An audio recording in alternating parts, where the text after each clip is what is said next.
Hey guys, what's up? Welcome back to COD Central TV. Here are 10 ways to use the Riot Shield in Call of Duty Warzone. Number 10, push on left side.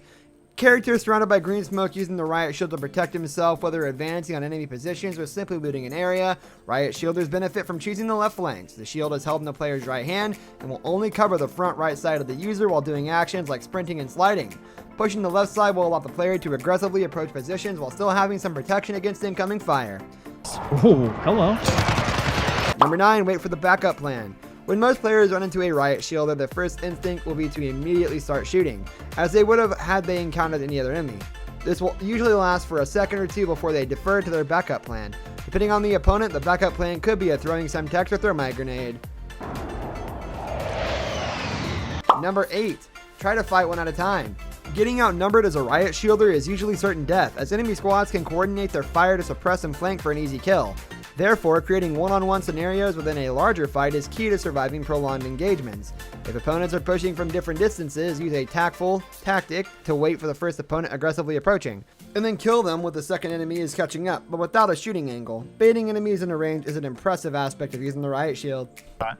If you can take it, yeah, go for it. Number 7, avoid open areas. Whether trekking through the open fields and plains in Verdansk or simply standing in the middle of Superstore, any exposure is too much exposure for shield users. Unless the user is crouching static and facing an enemy at certain distance and elevation, part of their body will be exposed to gunfire. While certain equipment can extend their effective range, Riot Shielders excel in close quarters. Backing opponents into rooms and quick swapping shotguns or SMG staircases and ladders also work as great choke points. He's like, no. Number 6, camp on the trophy system.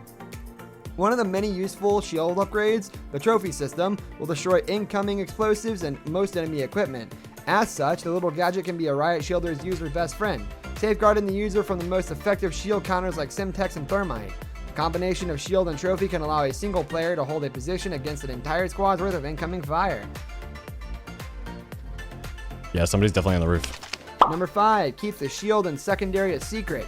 When possible, a Riot Shielder shouldn't allow the enemies to see them until they're within range to fight unless they're trying to bait their opponents.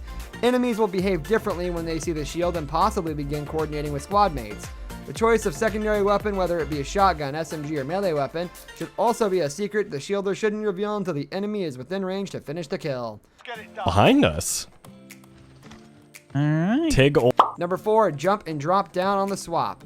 Female characters running and holding a gun while carrying the Riot Shield on her back. Quickly swapping weapons is a fundamental aspect of using the Riot Shield. Getting into range, lining up the shot, and swapping to the secondary weapon is a good start, but there's a maneuver that will provide a better chance of winning the gunfight. Just before the switch, strafing side to side will build momentum for a jump on the switch, and holding the prone button right after will drop the shielder to the floor. The sudden change in circumstances can be too much for an opponent to react while under fire. Gassing in the road. Number 3, accept the shield is fallible. Just like how bullets can sometimes fail to register in COD, the Riot Shield can seemingly fail to register with incoming bullets, allowing the user to be shot through their shield. It will also often fail to lock on during a melee hit, rendering the user briefly immobile. Enemies will often try to take advantage of the thin margins for error provided by the shield by sliding, jumping, and sprinting around the Riot Shielder. Players should rely on their shield for positioning and their second weapon for killing. Number 2, customize your weapon accordingly. While a single loadout can only contain one primary weapon and one secondary weapon, players in Warzone can often take advantage of multiple loadout drops to have 2 primary weapons in their choice of perks. Gamers who want a gun with their shield should consider customizing their weapon for mobility. Boost to weapon swap speed, hip fire accuracy, ADS speed, sprint speed, etc. will aid in this style of combat.